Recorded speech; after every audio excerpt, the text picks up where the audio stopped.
মুসলমানের দেশে মৃত্যুর আগে একবার ইসলাম দ্বারা পরিচালিত বাংলাদেশটা দেখে যেতে পারছি না। এই আফসোস, এই অন্তর্জালা নিয়ে এবার আমাদের হৃদয়ের সবটুকু আবেগ ভালোবাসা উজাড় করে শুধু ঝিকরগাছা চৌগাছায় নয়, বাংলাদেশের 56,000 বর্গ মাইলে এবার আওয়াজ তুলতে হবে, জমিন চার।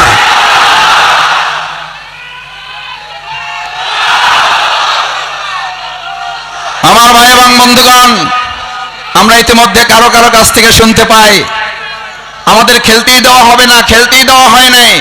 আবার বলা হচ্ছে আমাদের নাকি অভিজ্ঞতাও নাই। আমাদের আমিরে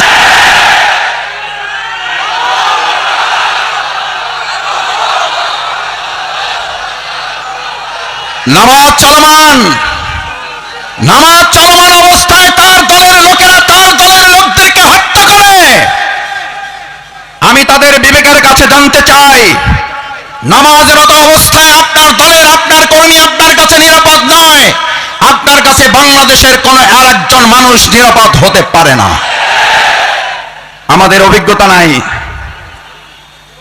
প্রধান অতিথি, পদপ্রার্থী, সংসদ সদস্য প্রার্থী, বিশেষ অতিথি বক্তব্য রাখবেন, সেজন্য আমি কথা লম্বা করতে চাই না। আমাদের অভিজ্ঞতার ঘাটতি আছে, কিন্তু আলহামদুলিল্লাহ আল্লাহর মেহেরবানি আমাদের দুজন মন্ত্রী 3টা মন্ত্রণালয় চালিয়েছেন। আমরাও তো একটা টেস্ট করেছি, মাত্র রিহার্সাল দিয়েছি মাত্র।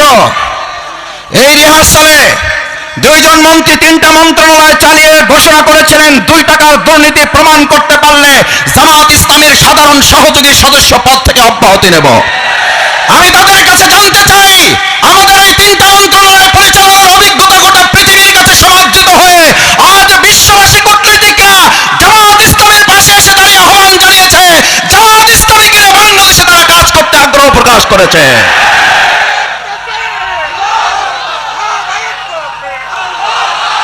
আমার ভাই এবং বন্ধুগণ,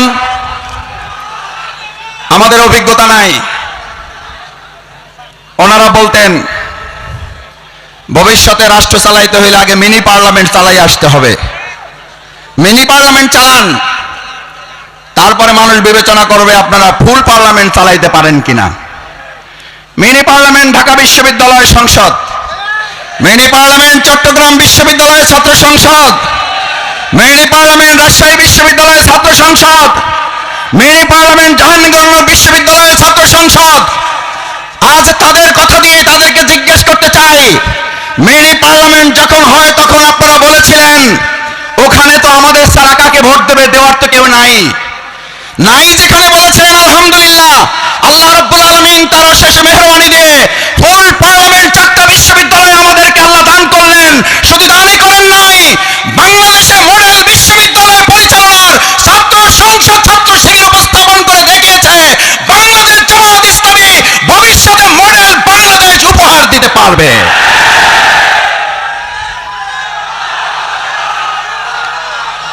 আপনাদের বক্তব্যের মধ্য দিয়ে, আপনাদের যুক্তিতেই নির্বাচন ছাড়াই বাংলাদেশ জামাত ইসলামীকে এবার জনগণের কাছে দিয়ে দেওয়া উচিত। ভাই, আমরা বলেছিলাম ঢাকা বিশ্ববিদ্যালয় যারা চালাবে তারা বাংলাদেশ চালাবে। ঢাকা বিশ্ববিদ্যালয়ের ছাত্র শিবির চালাচ্ছে, বাংলাদেশ জামাত ইসলামী বাংলাদেশ জনগণের সমর্থন নিয়ে চালাবে।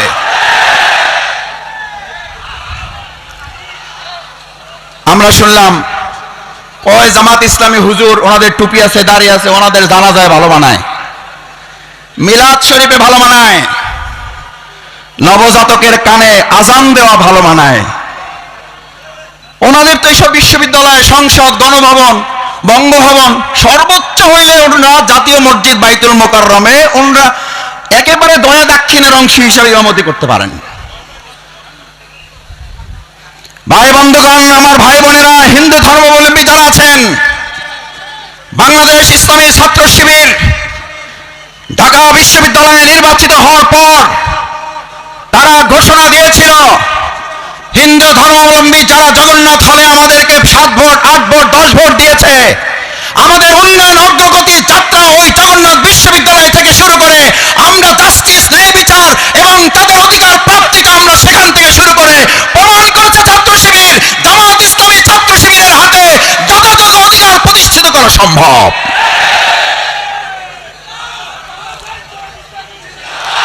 সম্মানিত ভাই এবং বন্ধুগণ, ঢাকা বিশ্ববিদ্যালয়ে ছাত্র সংসদ নির্বাচিত হওয়ার পর বলা হলো ওই আমরা জানাজা, আমরা মিলাদ শরীফ, আমরা নবজাতকের কানে আজান দেওয়া পর্যন্ত আমাদের দায়িত্ব শেষ।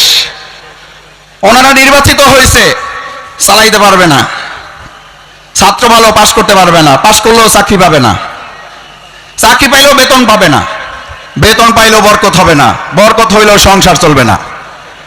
যুক্তির আর কোনো শেষ নাই। বললো ভোটই দিতে পারবে না, আমাদের ছাড়া ভোট দেবে কারে? পাশ করলো, বললো পাশ করে টিকতে পারবে না, বলে টিকতে পারবে কাজ করতে পারবে না, বলে কাজ করতে পারবে সামনে আগাইতে পারবে না।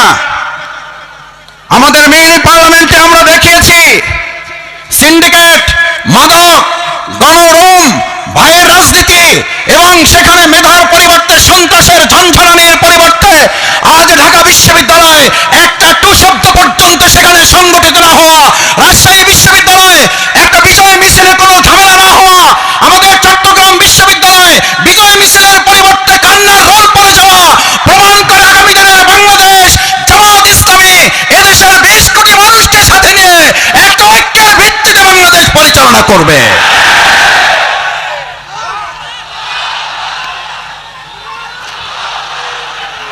ঢাকা বিশ্ববিদ্যালয়ের বিজয়ের পর ঢাকা বিশ্ববিদ্যালয়ে মিছিল হয়েছে না, চট্টগ্রামে হয়েছে, রাজশাহী বিশ্ববিদ্যালয়ে হয়েছে, হয় নাই? হয়েছে তাহাজ্জুদ নামাজ, হয়েছে হাত তুলে আল্লাহর কাছে চোখের পানি দিয়ে মসজিদের স্টেটমেন্ট গুলো ভিজিয়ে দিয়ে আল্লাহর কাছে আমরা বলেছিলাম, আল্লাহ যে বিজয় আপনি দিয়েছেন এই বিজয়ের মর্যাদা রক্ষা করার জন্য আমাদের যে দায়িত্বগুলো রয়েছে সেই দায়িত্ব যেন পালন করতে পারি।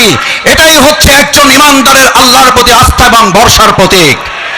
বাংলাদেশ জামাত ইসলামী ইসলামী ছাত্র শিবির অহংকার মুক্ত থেকে আজ এই লক্ষ জনতাকে সামনে রেখে ডাক্তার মুসলিউদ্দিন ফরিদ আপনাদের প্রাণপ্রিয় মানুষ, নিরহংকার মুক্ত একজন মানুষ। আমি তাকে আজ নয়, আমি ছাত্র সংগঠনে থাকা অবস্থায় তিনি দেশের বাইরে, তখনকার সময় থেকে আমি তার দোয়া এবং স্নেহ পাওয়া শুরু করেছি। আমি তখন থেকে তাকে জানি। আজকে একটা কথা বলি ওনার সম্পর্কে, আল্লাহ মাফ করুন যেন বাড়াবাড়ি না হয়। যদি আপনারা ওনাকে এখানে এখনো কোনো সন্দেহের তালিকায় রাখেন, প্রয়োজন আমি বাউফলবাসীর সাথে আলাপ করবো, আমি বাউফলে নিয়ে যাব, আমি বাউফলে নিয়ে ওনাকে এমপি বানাই আপনাদের কাছে দেব। কিন্তু আজকে কথা দিতে হবে, এরকম নিরহংকার মুক্ত, স্বাস্থ্য সচেতন, জনগণের কল্যাণে নিবেদিত আমাদের ডাক্তার মুসলিউদ্দিন ফরিদ ভাইকে আমরা কি শুধু চৌগাছায় রাখবো, নাকি গোটা বাংলাদেশে তাকে আগামী দিনে সেবা পরিচালনার গুরুত্বপূর্ণ দায়িত্বের জন্য তাকে এখান থেকে প্রস্তুত করে পাঠাবো? দেখি আমরা পারবো ইনশাআল্লাহ। সবাই রাজি আছি ইনশাআল্লাহ?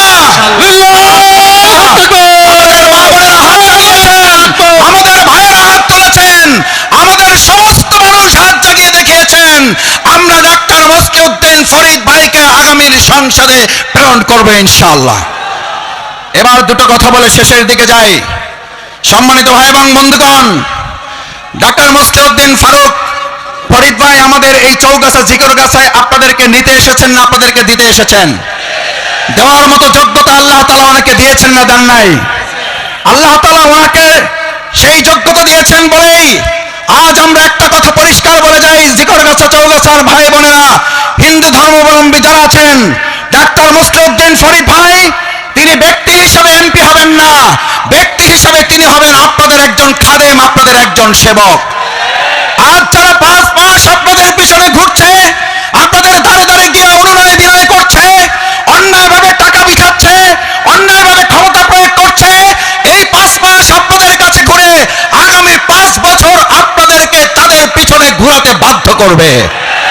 এবার সেখান থেকে মুক্তি পাওয়ার জন্য আজকে আপনাদের সিদ্ধান্ত দিতে হবে। 1.5 দিনের 54 বছরে এমপি বানিয়েছি বারবার, খাদেম সেবক বানাবো এইবার। এবার এমপি চাই না খাদেম চাই, এমপি চাই না সেবক চাই। দ্বিতীয় কথা, এবার আমরা ব্যক্তি ডাক্তার মুসলিউদ্দিন ফরিদ ভাইকে সংসদে পাঠাবো না, উনি ব্যক্তি যাবেন, আমরা এবার সংসদে পাঠাবো আল ইসলাম, ইসলাম এবং ইসলাম। এবার ইসলামের ভিত্তিতে 2024 সালের জুলাই আগস্টে যে তরুণ যুবকরা স্লোগান তুলেছিল উই ওয়ান্ট জাস্টিস, এই তরুণেরা এখানে আছে, তারিক বিন জিয়াদের অনুসারী প্রিয়নবী মুহাম্মদ রাসূলুল্লাহ সাল্লাল্লাহু আলাইহি ওয়াসাল্লাম তারুণ্যের হিলফুল প্রজন্মের সেই যৌবনের শক্তির লোকের এখানে আছে। আমি তাদের কাছে জিজ্ঞেস করতে চাই, উই ওয়ান্ট জাস্টিস, একমাত্র ন্যায় বিচার দিতে পারে যেই সংগঠন, যেই দল, যেই ইসলাম, সেই ইসলামের ভিত্তিতে এবার সবাই মিলে ঘরে ঘরে আওয়াজ তুলে দাঁড়িপাল্লার বিজয় নিয়ে আসা পর্যন্ত রাজপথে, ময়দানে, প্রান্তরে ছুটে যাওয়ার জন্য রাজি আছি কারা? আমার ভাই এবং বন্ধুগণ, আসুন, বাংলাদেশ জামাত ইসলামী এবার এমপি বানাবে না। বাংলাদেশ জামাত ইসলামী এবার আপনাদের কাছে একজন সেবক, একজন খাদেম উপহার দিতে চায়।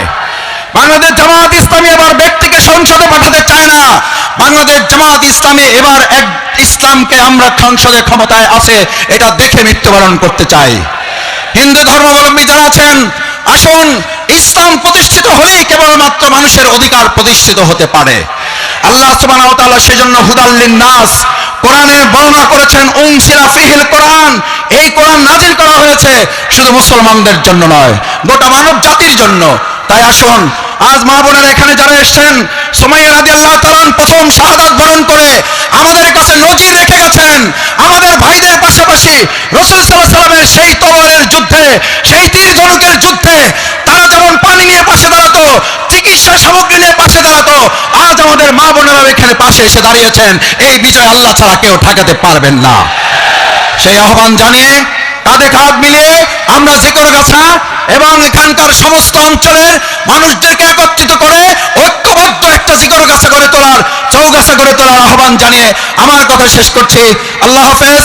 বাংলাদেশ জিন্দাবাদ, বাংলাদেশ জামাত ইসলামী জিন্দাবাদ। আসসালামু আলাইকুম ওয়া রাহমাতুল্লাহ।